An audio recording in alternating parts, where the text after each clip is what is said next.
Welcome, everyone. I'm truly grateful you've joined us tonight. As you settle in, let the calm stories under the stars and the soft tunes of the moon embrace your heart.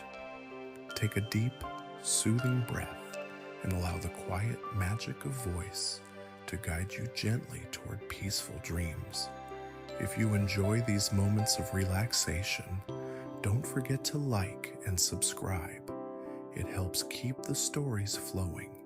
Now let's begin, where every word is meant to calm and comfort.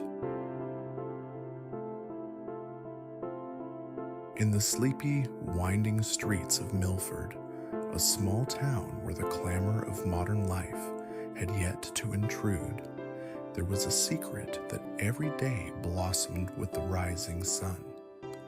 Milford was a town of simple routines. Shopkeepers opened their stores at dawn, and families gathered for breakfast before the day's duties began. Yet, in a narrow lane behind the old bakery and past the ivy-covered walls of the parish church, the first light of day held a magic known only to a few. At the heart of the secret lay a promise between two young souls, daring to defy the weight of tradition.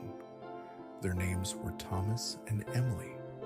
Both barely on the threshold of womanhood and manhood, they had grown up amid the unyielding expectations of their families and the strict societal norms that governed every corner of Milford. But with the first blush of dawn each morning, when the world was hushed and the sky blushed pink and gold, Thomas and Emily met in a small, hidden garden behind the town's ancient manor. Every morning before the roosters crow, when the night still clung to the edges of dreams, Thomas rose with a heart full of hope. He lived in a modest cottage near the edge of town, a place where the fields met the woods and the first rays of sunlight would spill through the window like gentle fire. Thomas was quiet and thoughtful. His soul was filled with the verses of unsung ballads and the yearning for a freedom that transcended the confines of his world. Across town lived Emily, a young woman whose bright eyes belied the sorrow of a life steeped in duty. Her family, steeped in generations of tradition, expected her to follow a path laid out for her, one that led to an arranged marriage and a life dictated by rules. Yet in the solitude of her early mornings, as she gazed out of her window at the soft glow of the breaking day, she dreamed of a different fate. Emily believed that love, like the sunrise, could defy darkness if only given the chance. One crisp morning, as the first tender rays of light touched the dewy hedges of the secret garden, Emily slipped out of her home with a small bundle of handwritten notes tucked carefully in her satchel. She knew that in this garden, a place where wild flowers grew untended and the soft hum of nature reigned, the world was hers to claim. Today, she would meet Thomas, and together they would whisper promises that would echo long after the sun climbed high. At the garden's entrance, the cool air mingled with the faint fragrance of jasmine and rose. A single narrow path led between ancient stone walls, overgrown with ivy and moss. It was here that the lovers had agreed to meet, hidden from prying eyes and the strict rules of their families. Thomas was already there when Emily arrived. He leaned against an old stone bench, his gaze fixed on the horizon where the sky was just beginning to blush. The moment their eyes met, a silent understanding passed between them, a promise of shared dreams and defiance against the fates they had been handed. "Good morning, Emily," Thomas whispered, as if not to disturb the magic of the dawn. "Good morning, Thomas," she replied, her voice soft yet filled with quiet determination. They exchanged no elaborate greetings. Their smiles and the warmth in their eyes said all that needed to be said. For a few precious moments, time seemed to stand still, as though the world itself had paused to listen to their secret vow. Under the gentle glow of sunrise, as birds began their tentative chorus and the mist slowly lifted from the garden, Thomas and Emily sat side by side on the stone bench. Between them lay a small notebook, its pages filled with their secret correspondence, a chronicle of dreams, hopes, and stolen moments that had quietly grown over many early mornings. Every day, Thomas began softly, when the world is still asleep, I come here thinking of the future, of a day when we can live freely without these chains that bind us. His eyes shone with a mixture of longing and determination, a promise that he was ready to fight for a life where love was not confined by rigid traditions. Emily reached out and took his hand gently. I feel the same, Thomas, she said, her voice steady but tender. Each sunrise is like a new beginning, a chance to defy the rules that keep us apart and to dream of a world where our hearts can speak as freely as the morning light. In that sacred, fleeting moment, they made a vow, a promise to meet at sunrise every day, no matter what. It was a vow not just of love, but of rebellion against the expectations imposed upon them. They pledged to share their dreams and their fears, to let the quiet moments of dawn nurture a passion that was both bold and tender. They began to write down their feelings on a scrap of paper. Thomas wrote, "As the sun rises, so does my hope. With each new dawn, I am reminded that love can break the darkest night." Emily added, "In the glow of the early light, our promises are whispered to the heavens, and I believe that our dreams will one day light up the world." They sealed these promises with a gentle kiss on the hand, a silent ritual that bound them together. With hearts full of hope, they slowly rose, aware that the day would soon begin, and with it the strict routines of Milford. But for now, in the quiet blush of dawn, they were free. As the days turned into weeks, Thomas and Emily continued their secret rendezvous at the break of dawn. Each morning, while the town of Milford still slumbered under a blanket of quiet and mist, they met in their hidden garden to share their stolen moments. But defying the rigid traditions of their families was not without its risks. Both knew that if word of their secret meetings were to spread, the consequences could be severe. Thomas came from a family of stern, traditional men who prized honor and duty above all else. His father, a respected magistrate in Milford, had always expected him to follow in his footsteps. Emily's family, on the other hand, had long adhered to the strict rules of society. Her mother, a woman of impeccable reputation, had already arranged a marriage for her, a union meant to secure a prosperous future and maintain the family's standing in the community. Yet, in the soft light of the early morning, the lovers found the courage to dream of another life, a life where the heart's whispers could be heard over the clamor of societal expectations. They wrote secret letters, exchanging words filled with tenderness and defiance. Their notes were hidden in the nooks of the old garden wall, tucked beneath the blooming rose bushes, and sometimes even slipped into the pages of books left in the manor's library. One evening, as dusk faded into the deep blue of night and the last traces of sunlight gave way to the silver glow of the moon, Emily left a note for Thomas that would mark a turning point in their quiet rebellion.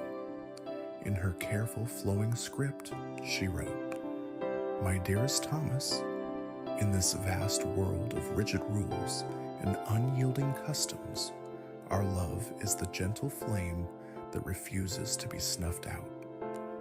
Let us meet every sunrise where the light of a new day promises not just a beginning, but a future where our hearts are free. Until then, I remain forever yours." When Thomas discovered the note the next morning, his heart swelled with both joy and apprehension. He knew that the time for silent meetings was coming to a head. "We must be brave," he thought, "for our dreams are worth every risk." And so, each morning, as the first light of dawn painted the sky in hues of pink and gold, he made his way to the garden with renewed resolve. Every sunrise brought with it the magic of stolen moments, brief yet precious periods of time when the world was theirs alone. In the quiet of those early hours, before the busy hum of daily life began, Thomas and Emily shared their hopes, their dreams, and the gentle touch of their hands. On one particularly beautiful morning, the sky was clear and the horizon burned with the soft light of dawn. The air was cool, carrying the sweet scent of wildflowers from the nearby meadows. As Thomas arrived at their meeting place, he found Emily waiting under the boughs of a blooming cherry tree. The delicate petals floated softly to the ground, each one a silent witness to the promise they had made. "Good morning, my love," Thomas greeted her, his voice tender as the first rays of light. "Good morning, Thomas," Emily replied, her eyes sparkling with quiet determination. "Every sunrise with you feels like a secret dance with the universe, a promise that our dreams are not in vain." They walked slowly along the garden path, hands intertwined, speaking softly about everything and nothing. They discussed their plans for a future where they could be together openly, a future in which the strict rules of Milford would no longer hold them captive. In those stolen moments, the world beyond the garden seemed to vanish, leaving only the soft murmur of the wind and the gentle rustle of leaves.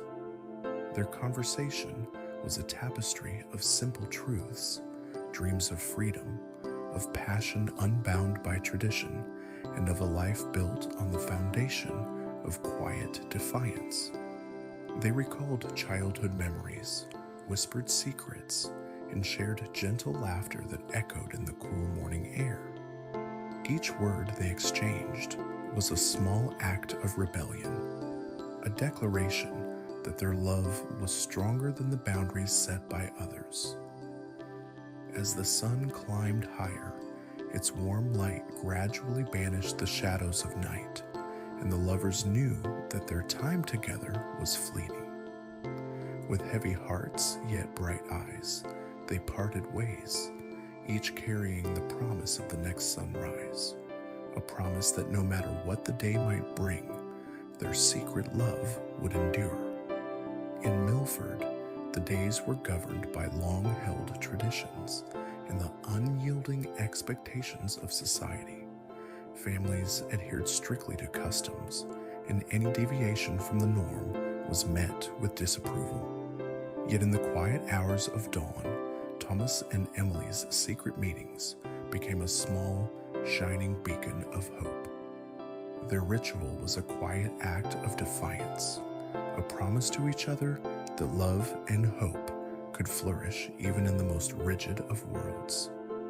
Despite the ever-present risk of discovery, the two lovers found strength in their shared commitment. They continued to meet at sunrise, each encounter a small rebellion against a society that sought to suppress their dreams. In their handwritten notes, they recorded every feeling, every stolen moment and every whispered promise.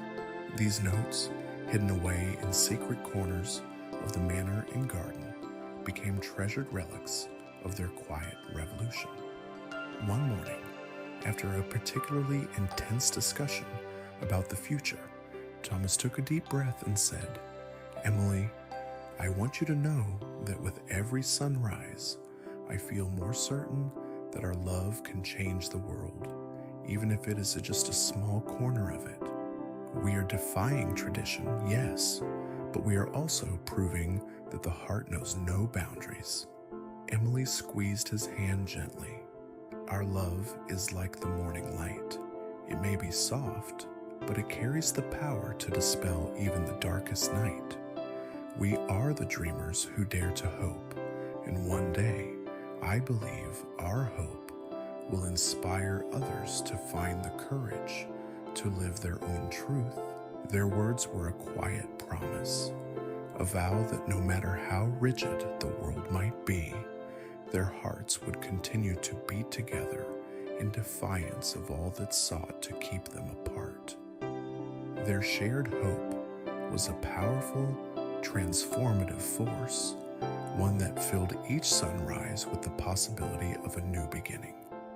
Yet even as their secret ritual grew bolder, the reality of their situation pressed heavily upon Thomas and Emily. Both came from families steeped in tradition. Thomas's father, a stern man with unwavering principles, had long prepared him to follow a path of duty and respectability. Meanwhile, Emily's family had high hopes for her future, a future planned out by generations of careful arrangement and strict adherence to social customs. Every secret meeting was tinged with the fear of discovery, a fear that if their secret were revealed, their lives would be torn apart by the harsh judgment of society and the unyielding demands of family honor. Late at night, when the world was dark and silent, Thomas would lie awake in his small room, the weight of expectation pressing upon him. He wondered if love alone was enough to overcome the obstacles that lay in his path. Emily, too, struggled with the burden of tradition. In the quiet moments before dawn, when the house was still and every creak of the floorboard seemed loud with possibility, she questioned whether her heart could bear the consequences of defying her family's wishes. Yet each time the sun rose, washing the world in gentle light, she felt the promise of a better future, a future where she could choose her own destiny.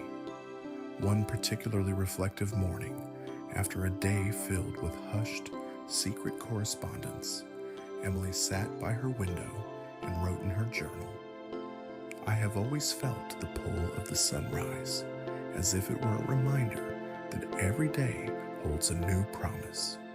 Today, I am reminded that love, though fraught with challenges, is the one truth that can light the path through even the darkest nights. In defiance of all that seeks to keep me confined, I will follow my heart to the very edge of tomorrow." Her words were tender and resolute, a gentle declaration of hope that resonated deep within her soul.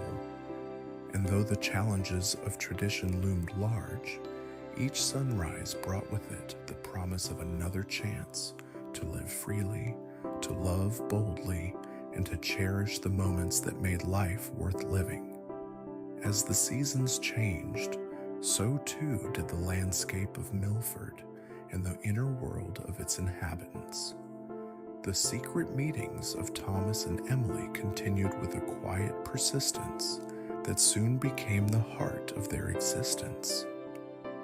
The garden where they met transformed with the passing months, from the cool, dew-laden mornings of early spring to the warm, golden days of summer, and finally into the crisp, reflective air of autumn. The garden itself became a silent witness to their love, a place where every petal, every blade of grass seemed to hum with the promise of the new day. It was in this garden that the lovers found not only a refuge from the strictures of their families, but also a place where their dreams could take root. One early summer morning, as the sun began to break over the horizon in a cascade of pink and orange light, Thomas arrived at the garden with a new letter in his hand. His handwriting, careful and unhurried, carried a message of bold hope. Dear Emily, each sunrise is a reminder that the world is reborn, that even the darkest night gives way to light. I dream of a day when we can walk openly beneath the dawn, free from the confines of tradition, and celebrate the beauty of our truth. Until that day, I will cherish these stolen moments as the sacred promise of a future filled with love. Yours, always, Thomas. Emily, waiting beneath the archway of flowering wisteria, received the letter with trembling hands. The fragrance of the blossoms and the soft rustle of leaves filled her with an inner calm. She read the words over and over, each line weaving a tapestry of dreams and whispered promises. That day, they spent hours together in the garden, sharing gentle laughter and tender glances. They talked about a future where the secret of their love would no longer be hidden in the quiet dawn, but celebrated in the light of day. They spoke of quiet defiance and bold dreams, of breaking free from chains forged by tradition and stepping into a world where the heart's desires were honored. For a brief, shining moment, the world outside seemed to fade away. In that secret garden of dreams, Thomas and Emily existed only for each other, a quiet testament to the power of hope and the unyielding belief that love could conquer even the strictest of societal norms. As summer deepened, the courage of the two young lovers grew as well. Their secret meetings, once filled with nervous excitement, now pulsed with a confident, gentle defiance. It was during a cool, starry night that they decided to take their silent rebellion a step further. A moment when the promise of the sunrise was at once a promise of tomorrow and a declaration of their shared destiny. They arranged to meet in a secluded clearing near the town's edge, where the fields opened wide to the horizon, and the first light of dawn would spill over the land in a radiant embrace.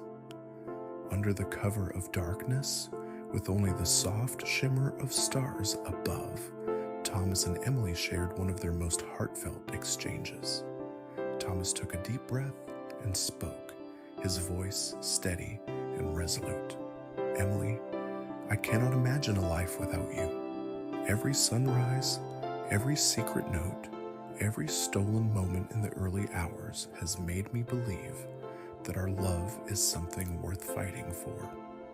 I know our families may never understand, and society may try to keep us apart, but I promise that I will meet you every dawn, no matter the cost. Emily's eyes glistened with both joy and quiet determination. I feel the same, Thomas, she whispered.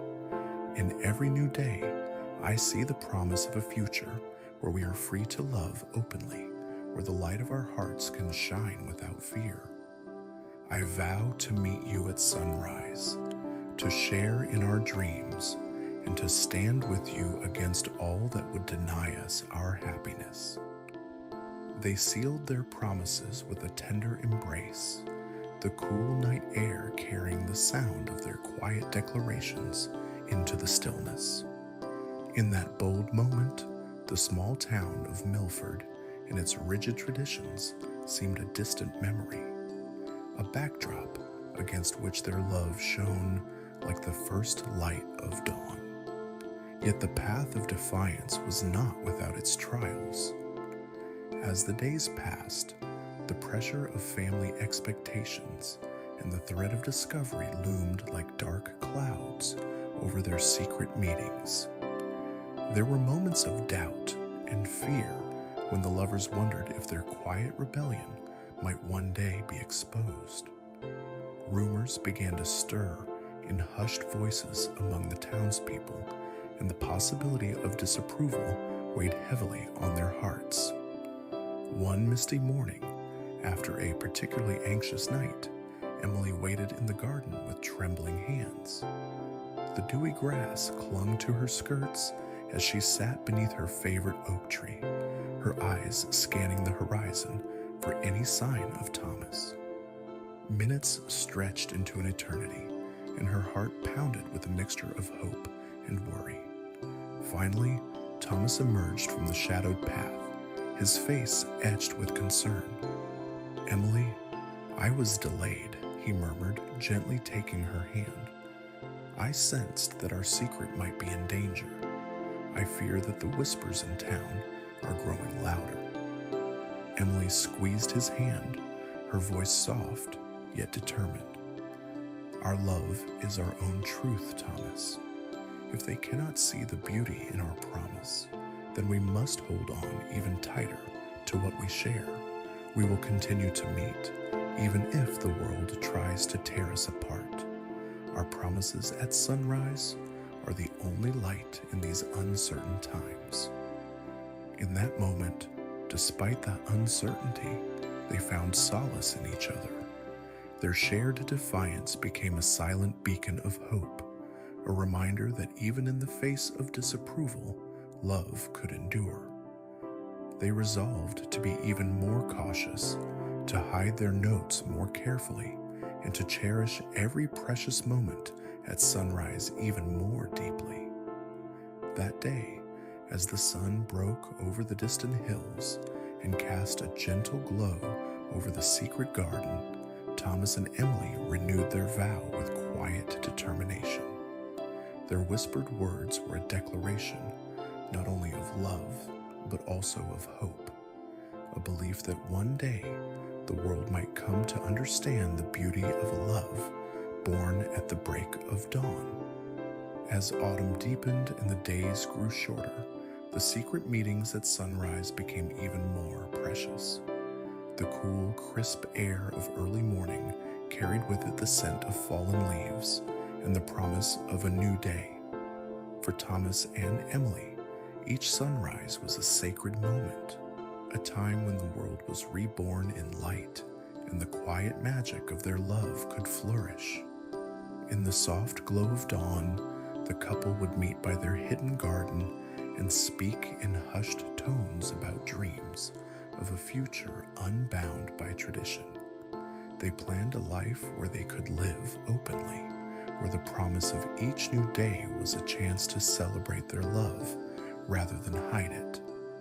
They spoke of distant cities and bright tomorrows, of creating a home where both families could learn to embrace the gentle defiance of a love that dared to be different. One cool morning, as a gentle fog rolled over the fields and the sun's first light danced on the dew, Thomas presented Emily with a small, delicate locket. Inside, carefully inscribed in tiny, elegant letters, were the words, "My heart's promise."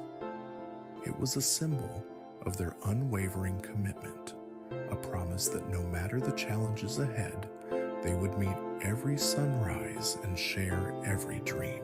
Emily held the locket close, feeling the warmth of Thomas's love radiate through it. "With this," she whispered, "I carry your promise with me always, and every sunrise will remind me that our love is a light that even the darkest night cannot extinguish." Their tender words and shared dreams echoed in the quiet morning air, a soft hymn of hope and defiance that mingled with the gentle song of the awakening world. The small town of Milford continued its daily routine, unaware of the quiet revolution unfolding in the secret garden. a revolution born from the stolen moments and whispered promises of two young souls determined to shape their own destiny. Years passed, and the secret meetings at sunrise continued to be the heart of Thomas and Emily's shared world. Though their love had once been hidden in the quiet hours before the town awoke, it eventually blossomed into a bold, gentle legacy that touched all who heard their story. In time, the town's whispers turned to soft murmurs of admiration.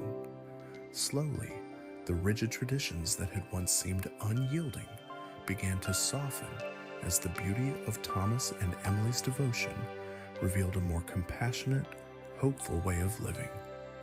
The secret garden, where the first light of dawn had borne witness to their vows, became a symbol of possibility, a place where the promise of each sunrise was celebrated not as a fleeting moment, but as a testament to the enduring power of love. Thomas and Emily grew older together, their love deepening with every sunrise.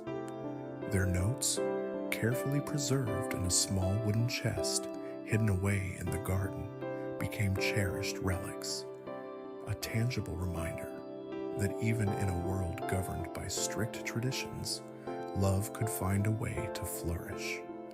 The couple's quiet rebellion had over time sown seeds of change in Milford. Neighbors began to speak more kindly of the power of love, and even the strictest elders found themselves softening in the face of such enduring hope. On one bright morning, many years later, the town gathered for a quiet celebration of the new day. The rising sun, as it had every day for so long, painted the sky in brilliant shades of pink and gold. In the midst of the celebration, an elderly couple, whose eyes still sparkled with the same gentle light as Thomas and Emily's, were invited to speak. With trembling yet joyful voices, they shared the story of their secret meetings at dawn, of whispered promises and stolen moments that defied the rigid rules of their youth. Their words touched every heart, and slowly Milford began to see that the true promise of a new day lay not in the strict adherence to tradition, but in the quiet, bold hope that each sunrise brings. The legacy of Thomas and Emily, once a secret shared between two young lovers, had grown into a movement of compassion and gentle defiance, a reminder that every day is a chance to rewrite one's destiny. Next story. Once, in a village where the sea murmured secrets to the shore, there lived a man named Theo and a woman named Lila. They weren't lovers, though Theo wished they were. They were childhood friends, two puzzle pieces that didn't quite fit, but clung together anyway. Lila had a voice that could calm storms, and Theo carried a pocket watch, its tick-tock a frantic echo of the heartbeat he tried to hide whenever she smiled at him. They grew up in a crooked cottage between a lighthouse and a graveyard. Lila's father drank sadness like water, and Theo's mother had vanished one night, leaving only a note that read, "The air here is too heavy." The children built a fortress of their loneliness. They'd collect seashells, Layla called them whispers of the ocean, and Theo would line them up on windowsills, counting them like prayers. At 16, Lila began to fray. She'd stare at the horizon for hours, her eyes glassy as a doll's. "Do you ever feel like you're made of smoke?" she'd ask. Theo didn't understand, but he'd weave her bracelets from fishing net twine, saying, "This'll keep you here." She'd laugh, but her laughter grew quieter, like a radio station fading into static. By 20, Lila stopped leaving her room. She'd write poems on the walls with charcoal, spirals of words about drowning and anchors and hands that couldn't hold. Theo would sit outside her door, reading Moby Dick aloud, her favorite, because she once said, "Ahab's rage feels familiar." Some days she'd let him in. He'd find her curled in a nest of blankets, her wrists wrapped in his fraying bracelets. "Tell me something real," she'd whisper. He reminds her some everyday things to help her feel connected to the real world when her pain makes everything feel unreal. One October night, she handed him a jar full of folded paper stars. "Each one is a day I stayed," she said. Theo kept it on his nightstand, shaking it every morning like a promise. But jars, like people, can only hold so much. On her 25th birthday, Lila asked Theo to walk her to the lighthouse. They trudged through the cold sand, her leaning on him, both of them trembling. At the top, she pressed her forehead to the foggy glass and said, "I'm sorry the air got heavy for me too." Before he could speak, she kissed him, a fleeting, saltwater kiss, and whispered, "You were the closest thing to gentle I ever knew." Then she stepped into the dark by jumping from the lighthouse into the sea. Theo never moved from that village. He grew old in the crooked cottage, the pocket watch still ticking in his palm. He'd line seashells on the windowsill, count them, and weep. The jar of stars sat unopened for decades, until one winter night, his hands too shaky to hold it, it shattered. Hundreds of stars spilled out, and with them, tiny notes in Lila's handwriting. "For you, every day I fought to stay alive because of your small acts of love, the tea, the songs, your kindness. You are my reason to keep going, even when my pain felt bottomless. You were enough, but I wasn't. I know this will hurt you, and I hate myself for it." Theo spent years shaking that jar, clinging to the stars as proof he'd helped her stay. But this last star reveals the truth. She'd already decided. All those years, he was holding a farewell note disguised as hope. When they found Theo, he was sitting in Lila's room, his head resting against her charcoal-smudged wall. In his lap lay a single sheet of paper, a poem he'd written but never shared, its ink blurred by rain or tears. "I would have loved you louder if I'd known your silence was a scream. I would have been the anchor if I'd known you were the sea." Next story. The year was 1906, a time when the world held its breath beneath the looming shadow of war. The air in the small English town carried a quiet melancholy, the scent of rain-soaked earth mingling with the distant hum of factory whistles. In this uncertain world, where duty often outweighed desire, two souls clung to a love that existed only in ink-stained pages. Eleanor Whitmore sat by the window of her family's modest countryside estate, the candlelight flickering over her delicate features. In her hands, she held a letter, its edges softened from being read too many times. She traced the familiar handwriting with her fingertips, her heart tightening with longing. August 17th, 1906. My dearest Eleanor, the days grow heavier, and the nights stretch endlessly without the comfort of your voice. Each morning, I wake to the distant sounds of drills, the sharp clang of metal on metal, and the weight of duty pressing upon my shoulders. The war is not yet upon us, but its presence lingers like an unspoken promise. Do you remember the oak tree by the riverbank? The way the leaves trembled when the wind carried our laughter across the water? I close my eyes and I see you there, your hair catching the sunlight, your hands brushing against mine. If I could live forever in that moment, I would. Yours eternally, James Eleanor pressed the letter to her chest, shutting her eyes as memories washed over her. The afternoons spent beneath the oak tree, the stolen kisses beneath a sky of endless blue. James had been her world, the fire that warmed her soul, and now he was slipping through her fingers like sand. She knew the war would take him. The government had been whispering of conflict, and though no official word had been declared, every able-bodied man was expected to be ready.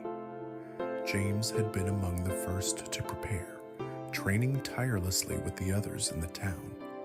He had promised her he would return, but promises were fragile things, easily broken by the cruelty of war.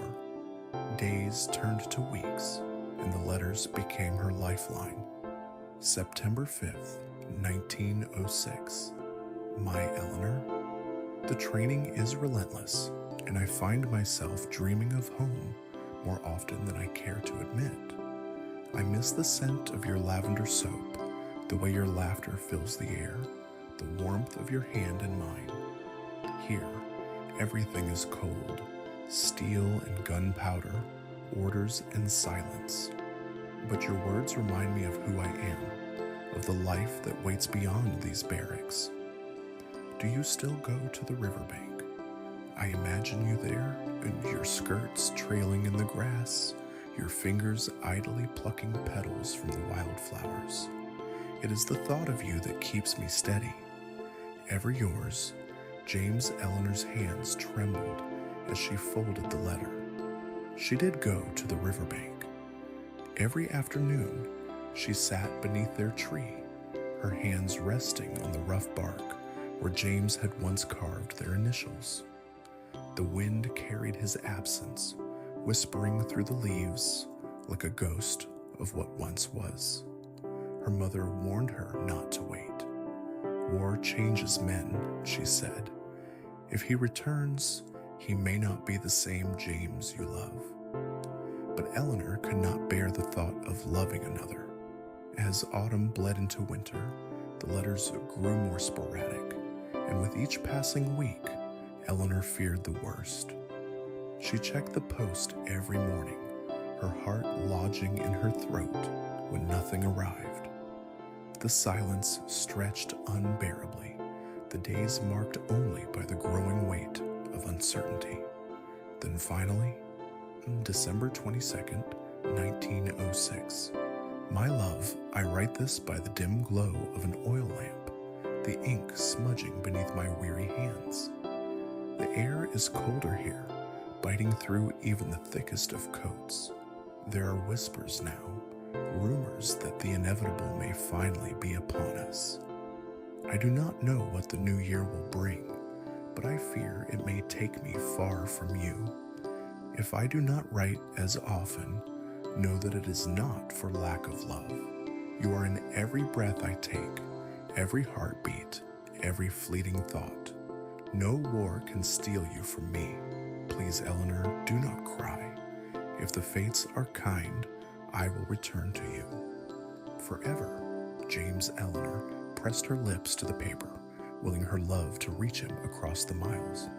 But the new year arrived, and with it, silence. Weeks passed, then months. The world whispered of war. Newspapers spoke in hushed, yet urgent tones of rising tensions. Young men left in droves, their eyes filled with resolve, their families left clutching empty spaces. Eleanor wrote letter after letter, but none were answered. Until one morning in June, a single envelope arrived, but it was not from James. Her hands shook as she unfolded the parchment. June 12th, 1907. Miss Whitmore, it is with great sorrow that I write to you on behalf of James. He wished for you to know that no matter the outcome, his heart was always yours. He was last seen on the battlefield 3 days past. I regret to inform you that we have received no word of his survival. He spoke of you often, even in the darkest moments. You were his light. With deepest condolences, Lieutenant Henry Wells. The world blurred. Eleanor's breath came in short, shallow gasps. The room spun, the paper slipping from her grasp as she clutched at the walls, at anything to hold her together. James was gone. The days became a haze of grief. She wandered through the house in silence, his letters tucked safely in a wooden box beneath her pillow. The riverbank became her sanctuary, though now it felt emptier than ever. The war dragged on, and life carried forward, though Eleanor remained frozen in time. Suitors came and went, but she never entertained them. Her heart had been buried on a battlefield she would never see. Years passed, seasons changed. One autumn evening, as the golden leaves danced in the wind, Eleanor found herself at the riverbank once more. She traced the initials carved into the oak tree, her fingers lingering over James's name, then a rustling behind her. She turned, and there, standing beneath the fading light, was a man she had thought lost to time. James. His uniform was tattered, his face gaunt, but his eyes, his eyes still held the same fire she had known. Eleanor, he breathed. She could not move, could not speak. Then he was before her, his hand cupping her face, his thumb brushing away the tears she hadn't realized had fallen. I thought, her voice cracked. They said, I know. His own voice was hoarse, as if speaking after too long a silence. I was taken, captured. I fought my way back to you. And then he kissed her. It was not the kiss of youth, nor one of fleeting passion. It was the kiss of two souls who had endured the impossible and found their way back to each other. The war had stolen so much, but it had not stolen this. In the end, love had endured. Next story. Once upon a time, in a sleepy town hugged by mountains, there lived a boy named Elias and a girl named Clara. They were not the kind of love story you read about in fairy tales. There were no dragons or castles, just two souls who found each other in the quiet corners of life. Clara had laughter that sounded like wind chimes, and Elias carried a sketchbook everywhere, filling it with drawings of her smile. They met when they were 12, under an old oak tree where Clara liked to read and Elias liked to hide from the world. She'd peek over her book, watching him scribble birds and clouds, until one day she said, "Draw me instead." He did, and every day after he drew her wild curls, her ink-stained fingers, the way her eyes crinkled when she teased him. Years passed like pages in a book.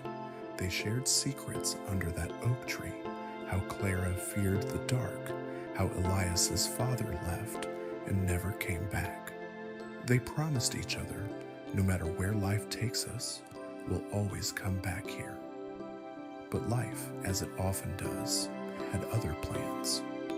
When Clara turned 22, she began forgetting things, little things at first, where she left her keys, the plot of her favorite novel. Then bigger things, Elias's birthday, the way home from the market. Doctors called it a thief, a sickness that steals memories like a shadow steals light. Elias held her hands as they trembled, saying, "I'll remember for both of us." He moved into her tiny apartment, covering the walls with sketches of their life, the oak tree, her laugh, the day he kissed her for the first time. Every morning, He'd wake her and say, "Good morning, Clara. I'm Elias. I love you."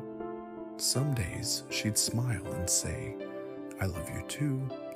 Other days she'd stare blankly and he'd swallow the ache in his throat and start over. One autumn evening, as the leaves blushed gold, Clara whispered, "Take me to the oak tree." Elias bundled her in his coat, her body frail as a sparrow's, and carried her there. She traced the carvings they'd made as children, E plus C, and said, "Tell me our story, like it's a fairy tale." So he did.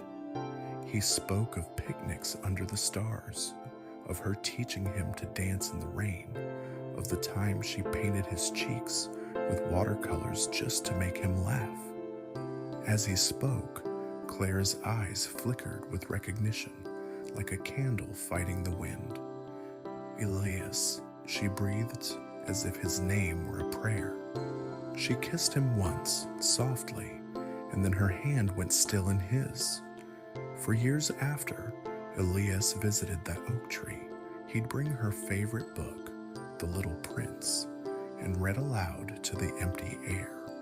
Neighbors said he'd laugh suddenly, as if she'd told a joke only he could hear. One winter night, as snow hushed the world, they found him there, curled beneath their initials, a sketchbook open on his chest. The last page was a drawing of two hands, clasped tight, rising into a sky full of stars. And if you ask the townsfolk, they'll swear that on clear nights, you can still hear wind chimes dancing in the breeze and see two shadows, young and unbroken, waltzing under the oak tree. But love, darling, is like that. It doesn't end. It becomes the stars, the trees, the whispers in the wind. And perhaps that's the most heartbreaking part of all. It stays, even when the world lets go. Next story. In the late summer of 1903, at an old English country manor set amidst rolling hills and lush, blossoming gardens, there was a secret that bloomed as delicately as the roses along the winding paths. The manor, an imposing yet gracefully weathered estate, stood proudly on the outskirts of a small village. Its tall, narrow windows and ivy-clad stone walls bore silent witness to generations of whispered confidences and hidden longings. At night, when the gaslights flickered to life, the soft glow bathed the gardens in a warm, amber hue, as if nature itself were exhaling a gentle sigh of contentment. Inside this peaceful sanctuary lived Mr. Edward Ashby, a reserved poet whose words were as tender as they were thoughtful. Edward was a man of few words in conversation, yet his heart overflowed with emotion that found expression in his carefully penned verses. He spent long hours wandering the manicured lawns and hidden corners of the estate, seeking inspiration in every sunlit blossom and every shadow cast by the ancient oaks. Despite his quiet nature, there was a secret passion within him, a quiet hope that one day he might share the beauty of his soul with another.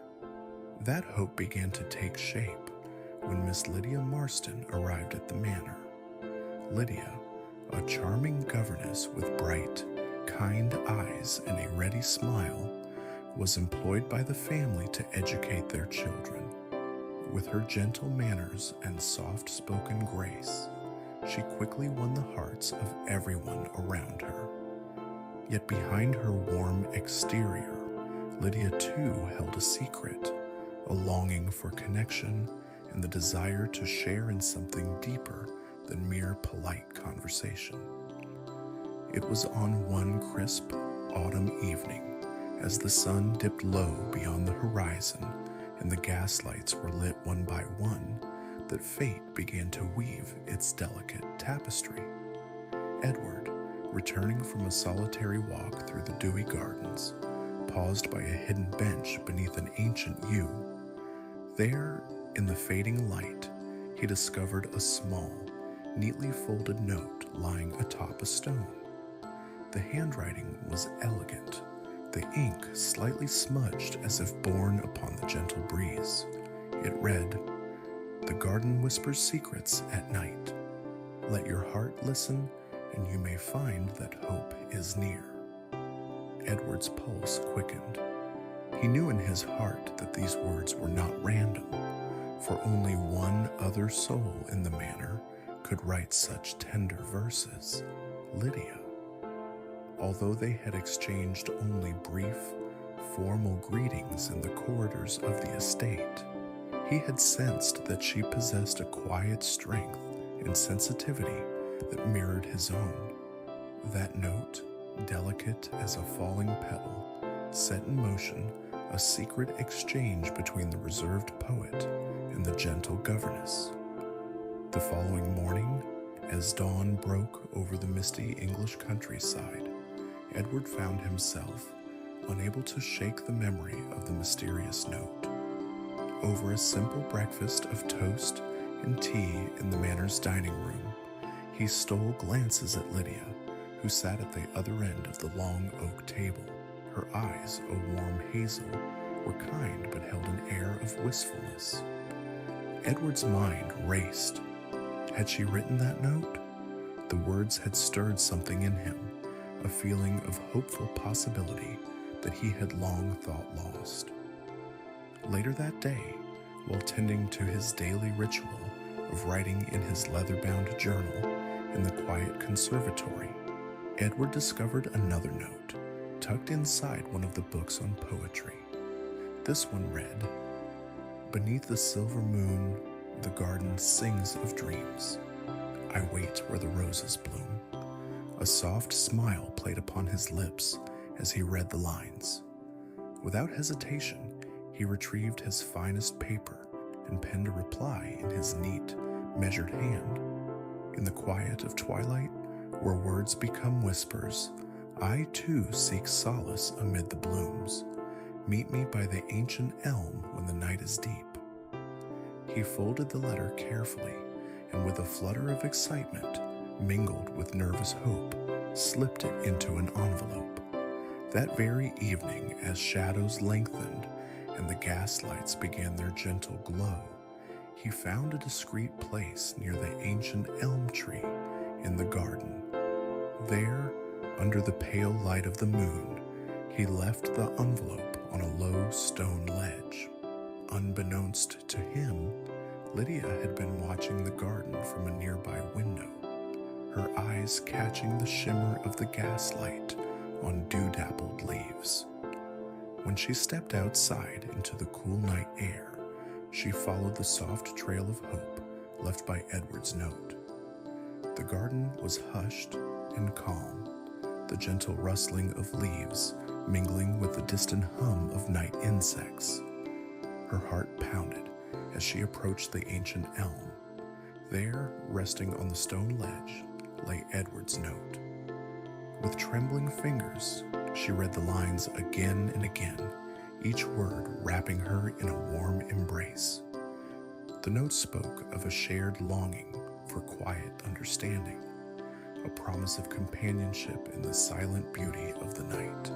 Over the ensuing weeks, a secret correspondence blossomed between the reserved poet and the gentle governess.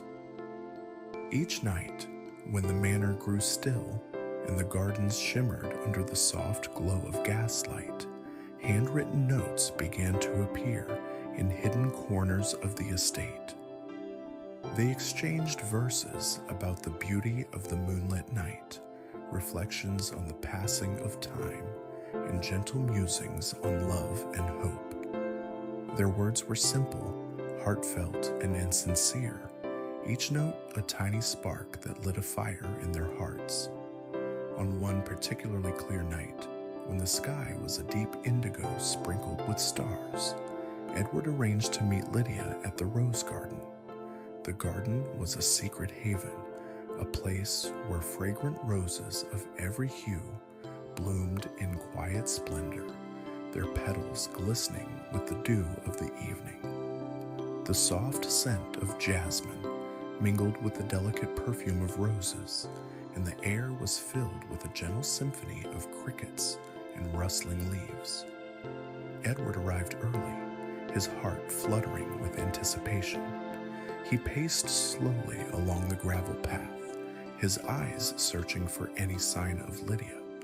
The garden was empty, save for the shimmering moonlight and the soft hum of nature. Just as he began to wonder if she might be delayed, he heard a soft rustle behind a rose bush. Turning, he saw Lydia emerge, her face lit by a tender smile and eyes reflecting the starlight. "Good evening, Edward," she greeted softly, her voice as gentle as the night breeze. "Good evening, Lydia," he replied, his own voice filled with quiet warmth. For a few moments, they stood in comfortable silence, listening to the murmurs of the garden. The night seemed to wrap around them like a soft blanket, sheltering their secret rendezvous from the world beyond.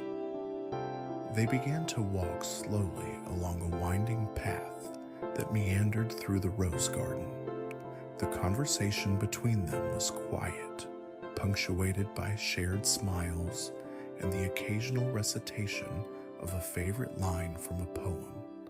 They spoke of the simple pleasures, the glow of the moon, the delicate fragrance of blooming roses, the rustle of leaves in the gentle wind. At one point, Lydia paused by a small fountain, its water glistening like liquid silver in the moonlight. "I have always found this place so magical," she confessed softly.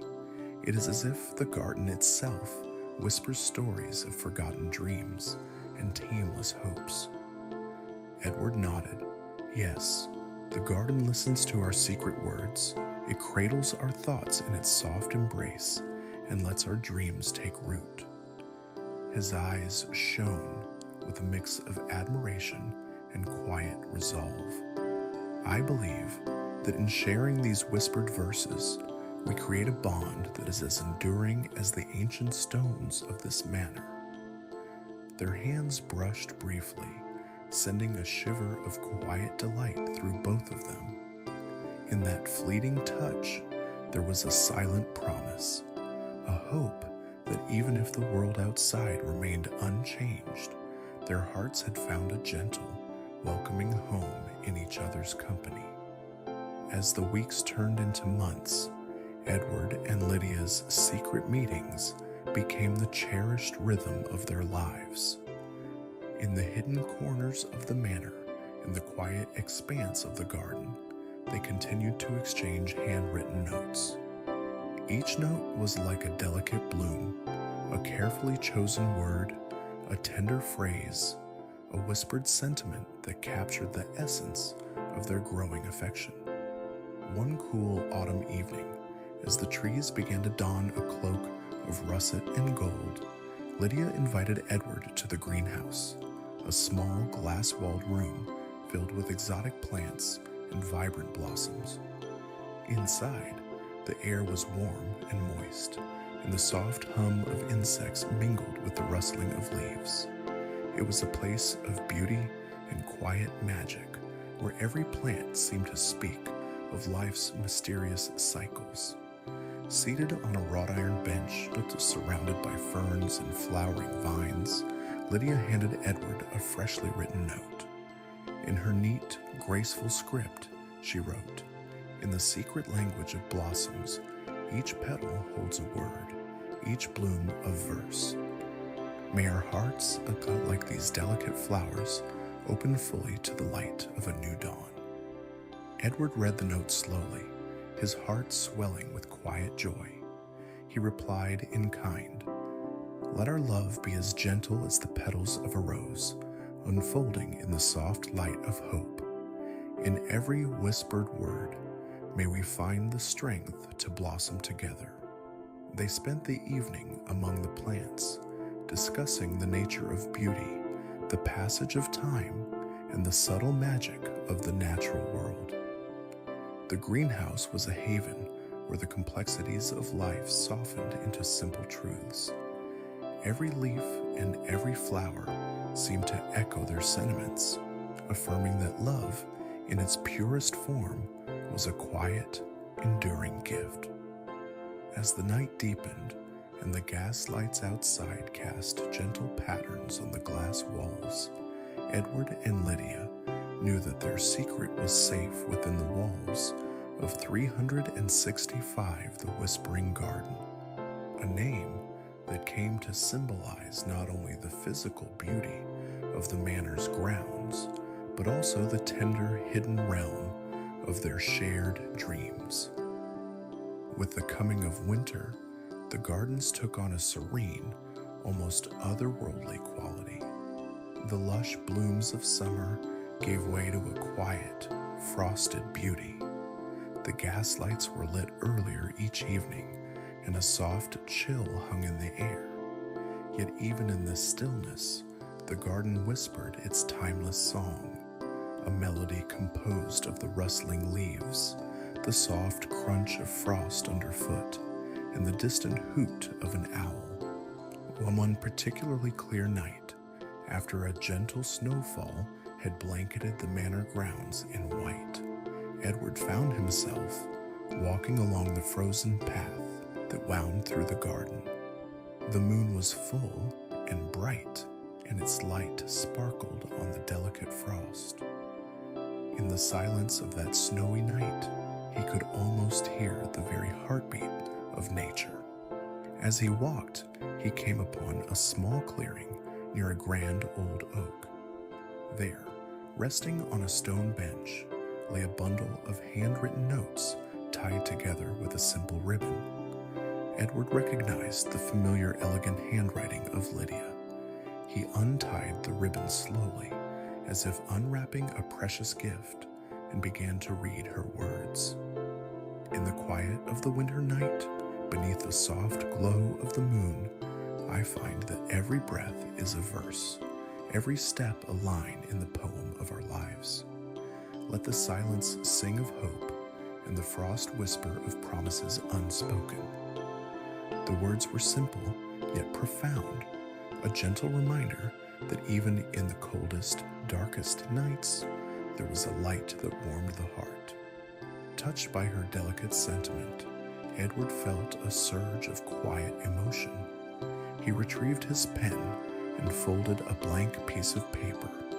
In his own soft, deliberate hand, he wrote, "May our love be like the fire in the hearth, warm, steady, and ever gentle. In the dance of winter's snow and the glow of the full moon, I see a future where every moment is a quiet promise, every heartbeat a tender note in the song of life." He placed his note back where he found the bundle, and in that silent exchange the two souls continued to speak to each other in the language of poetry and nature. Their words had become a kind of music, a soft, unhurried symphony that filled the long winter nights with gentle hope.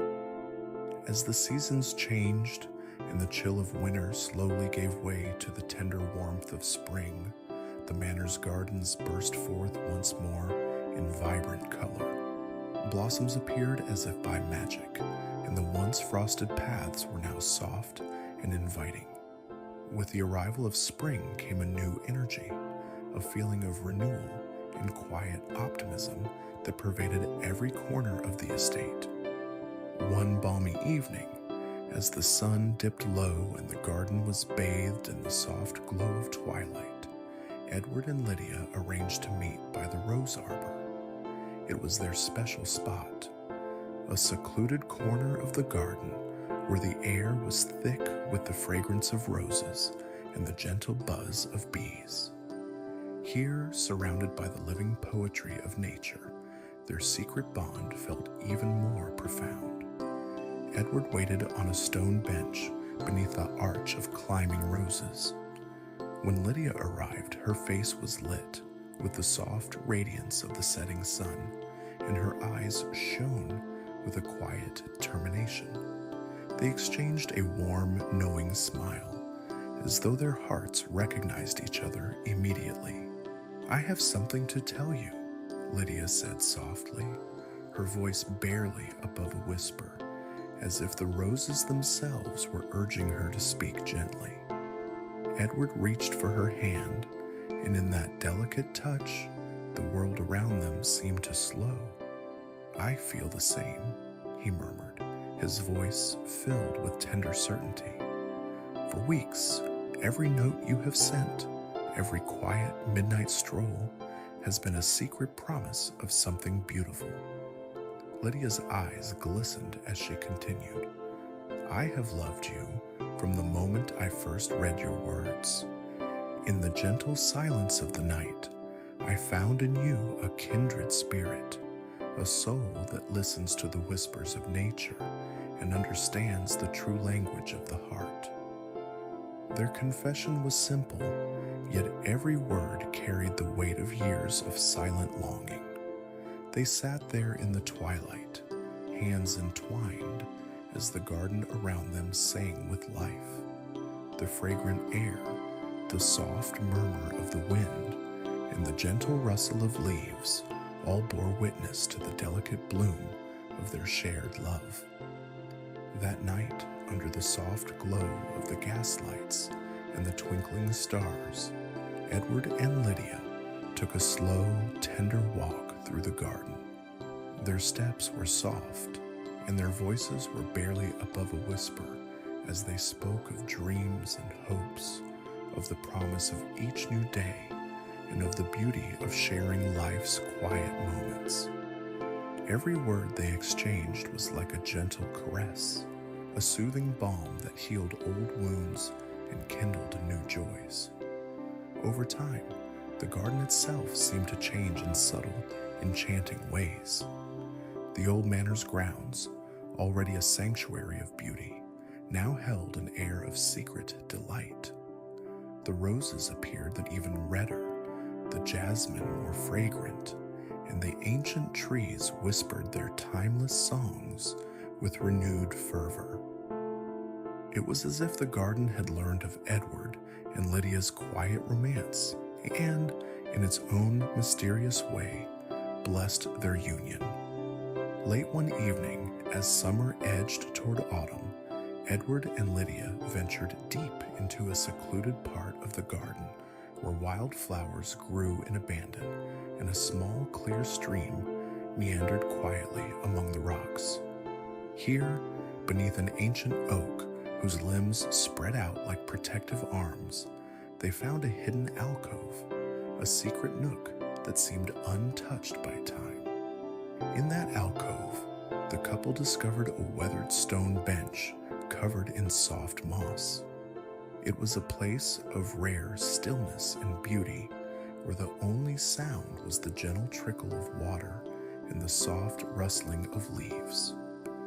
They sat together on the bench, and for a long while there was only silence, a silence that spoke volumes of shared understanding and unspoken promises. Edward took Lydia's hand and said, "This garden, these blossoms, and even the soft sound of the stream, they all remind me that life is full of hidden wonders. Sometimes we must look closely to see the beauty that is right in front of us." Lydia smiled, her eyes reflecting the deep green of the garden. "I have come to believe that our love is like this secret alcove, hidden from the busy world, yet pure and everlasting. In our quiet moments together, I feel a part of something much larger, something timeless." They lingered there until the moon rose high and bathed the alcove in gentle silver light.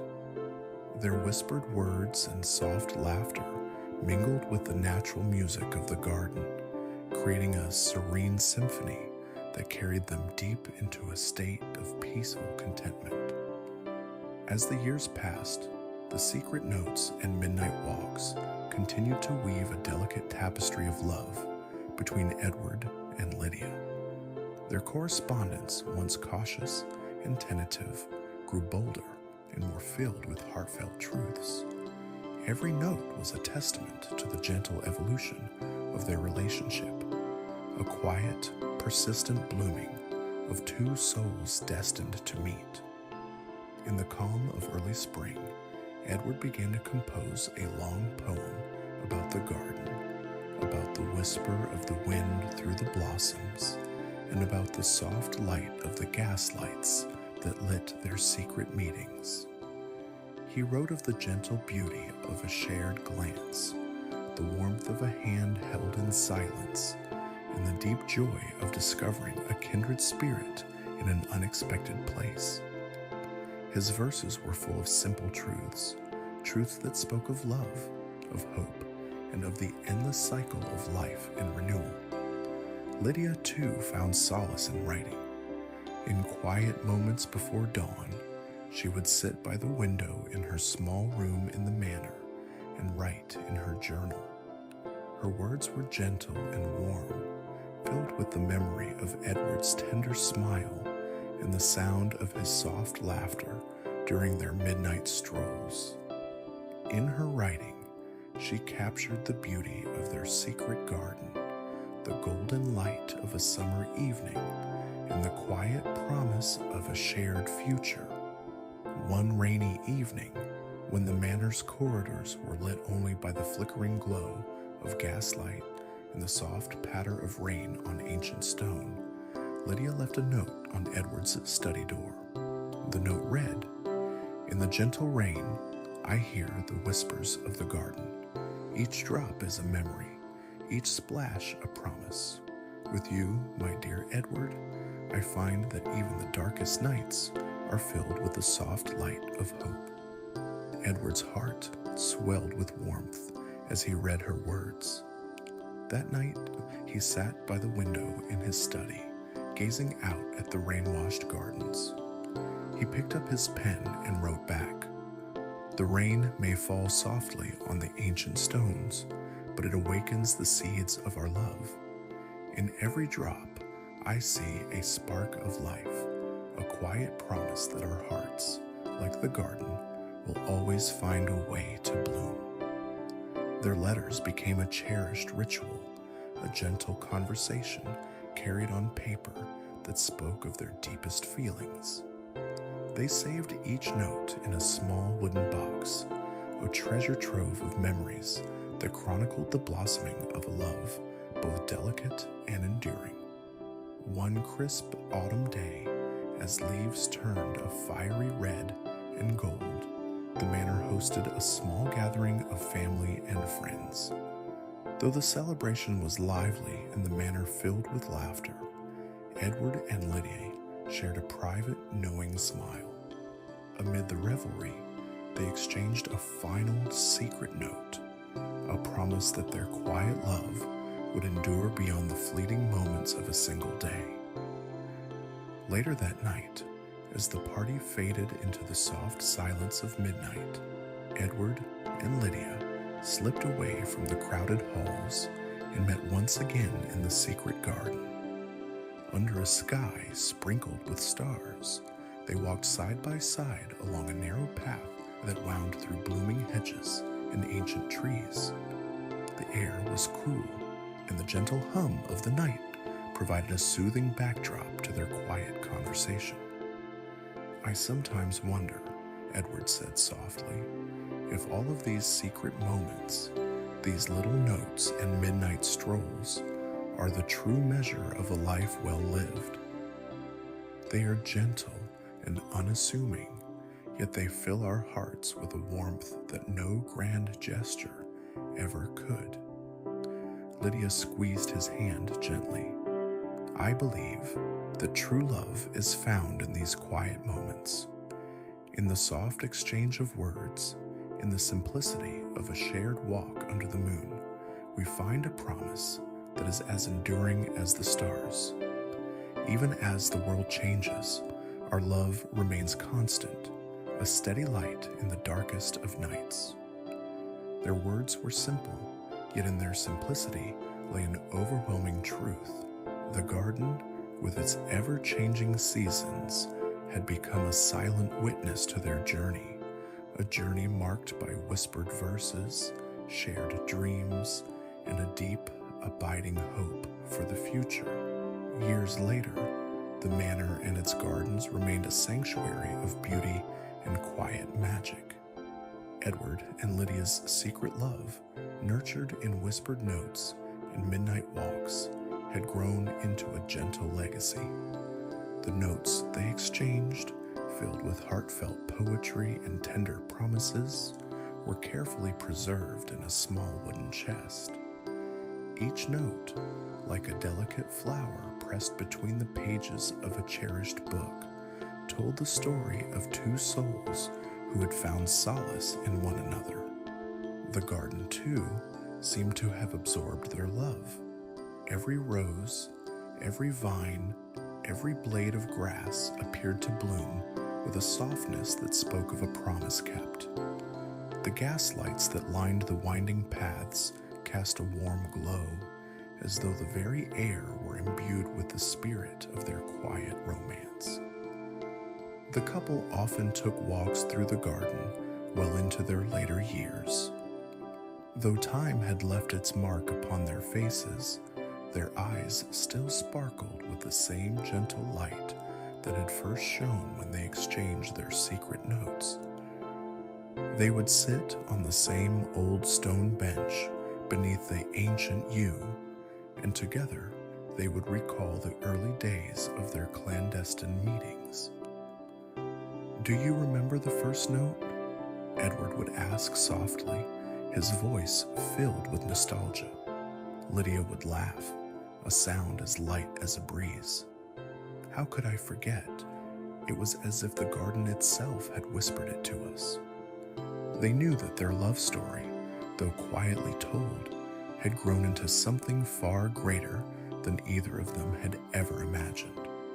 Their secret had become a legacy, a reminder that even in the simplest moments, love could be profound, transformative, and eternal. Their story was shared quietly among the staff and the few close friends who worked at the manor. Over time, the legend of the Whispering Garden spread beyond the estate's walls. Visitors came from far and wide to see the gardens where the poet and the governess had once walked and whispered secrets to the night. They marveled at the beauty of the blooming roses, the graceful archways of ivy, and the soft glow of the gaslights, a tangible reminder that love, in all its gentle splendor, endures. In the twilight of their lives, Edward and Lydia continued to cherish the small moments that had first kindled their romance.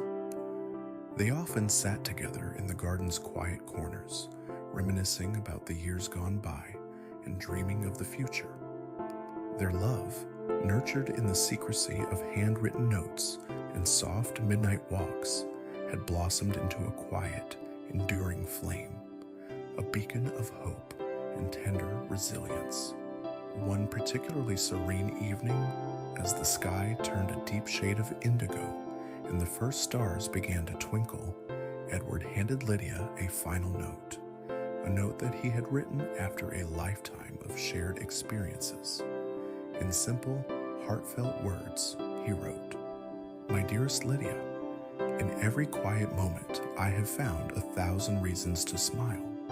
Our love has grown like the garden we cherish, each day a new bloom, each night a soft promise of tomorrow. Let us continue to walk these hidden paths and whisper our secrets to the moon, knowing that even as time passes, our hearts remain forever entwined. Yours, always, Edward." Lydia read the note slowly, her eyes glistening with tears of both joy and remembrance. In that moment, the garden seemed to hold its breath, a gentle, silent acknowledgement of the love that had filled its every corner for so many years. They embraced beneath the arch of climbing roses, the soft fragrance of blooms wrapping around them like a familiar lullaby. In their quiet hug, there was the promise of countless more sunsets, of whispers shared under starlight, and of a love that would endure even when all else had changed. As the night deepened, the couple made their way slowly back to the manor, leaving behind a trail of handwritten notes and quiet memories among the blooming hedges. The whispering garden, with its gentle secrets and timeless beauty, would always remain a part of their hearts, a living testament to the power of love, compassion, and hope. Long after Edward and Lydia had grown old, and their footsteps no longer echoed through the manor's halls, the story of their quiet romance lived on in the gentle murmur of the garden. Thank you for spending this time with me. The story may be over, but the gentle music will keep you company a little longer. Let it wash away the worries of the day. Rest well, and I'll see you in the next video. Don't forget to subscribe and share your thoughts.